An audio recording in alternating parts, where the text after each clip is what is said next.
Pernahkah kalian memikirkan tentang bagaimana dunia ini akan berakhir? Bagi banyak dari kita, kata kiamat selalu merujuk pada masa depan.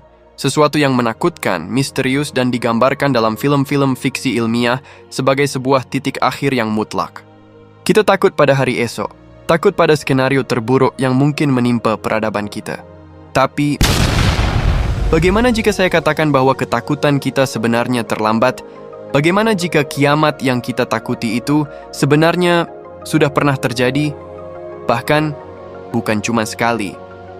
Bumi tempat kita berpijak hari ini bukanlah sebuah planet yang selalu damai. Tempat ini adalah kuburan massal raksasa dari miliaran makhluk hidup yang pernah merajai dunia, jauh sebelum manusia pertama kali belajar berjalan tegak. Bumi ini sudah berkali-kali mati dan terlahir kembali. Dalam ilmu sains, kita tidak menyebutnya kiamat, melainkan mass extinction, kepunahan massal. Dan sejarah mencatat bumi telah melewati 5 kali fase kiamat besar. Dunia saat itu dikuasai makhluk laut. Lalu tiba-tiba, zaman es ekstrim datang, membekukan segalanya, diikuti oleh pemanasan global yang drastis. 85% kehidupan musnah seketika. Lautan kehabisan oksigen. Makhluk-makhluk purba seperti tercekik massal di dalam rumah mereka sendiri. 75% spesies hilang dari peta sejarah. Ini adalah kiamat terburuk yang pernah ada. Letusan gunung berapi raksasa di Siberia melepaskan karbon dioksida dalam jumlah masif. Bumi menjadi sangat panas, laut menjadi asam. 90% spesies laut dan 70% spesies darat punah. Bumi hampir menjadi planet mati seperti Mars. Peristiwa yang kembali membersihkan bumi, membelah benua, dan memicu kepunahan massal berikutnya. Ini kiamat yang paling populer. Sebuah asteroid berukuran sebesar gunung menghantam semenanjung Yucatan, mengirimkan debu yang menutupi matahari selama bertahun-tahun, menghapus dinosaurus sang penguasa bumi selama 160 juta tahun dari sejarah. Bayangkan jika kita hidup di zaman dinosaurus saat asteroid itu jatuh. Bagi mereka, hari itu adalah akhir dari segalanya.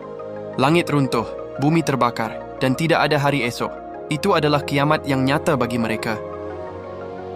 Lalu apa artinya semua ini bagi kita yang hidup hari ini? Seringkali kita merasa bahwa manusia adalah pusat dari alam semesta. Kita membangun gedung pencakar langit, menciptakan teknologi canggih, dan merasa seolah-olah kita telah menaklukkan bumi.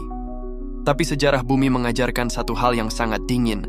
Bumi tidak butuh manusia, manusialah yang butuh bumi. Bumi telah membuktikan bahwa dia bisa bertahan melewati hantaman asteroid, erupsi supervolcano, hingga zaman es yang membekukan seluruh permukaannya. Setiap kali kiamat itu selesai, bumi selalu punya cara untuk menyembuhkan dirinya sendiri. Dia menciptakan kehidupan yang baru. Dinosaurus punah, memberi jalan bagi mamalia kecil untuk berkembang, yang ratusan juta tahun kemudian berevolusi menjadi kita. Secara ironis, eksistensi kita hari ini adalah hasil dari kiamat di masa lalu.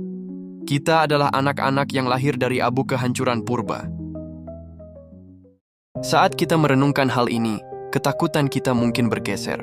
Kita tidak lagi takut bumi ini akan hancur, karena kita tahu bumi akan baik-baik saja. Yang kita takuti sebenarnya adalah kepunahan kita sendiri. Banyak ilmuwan mengatakan kita sedang berada di ambang the sixth extinction, kepunahan massal ke-6. Bedanya, jika 5 kiamat sebelumnya disebabkan oleh alam, kiamat ke-6 ini mungkin disebabkan oleh tangan kita sendiri, melalui perubahan iklim, eksploitasi berlebihan, dan keserakahan. Jika esok atau ratusan tahun lagi peradaban manusia harus berakhir, itu bukanlah akhir dari dunia, itu hanya akhir dari babak kita.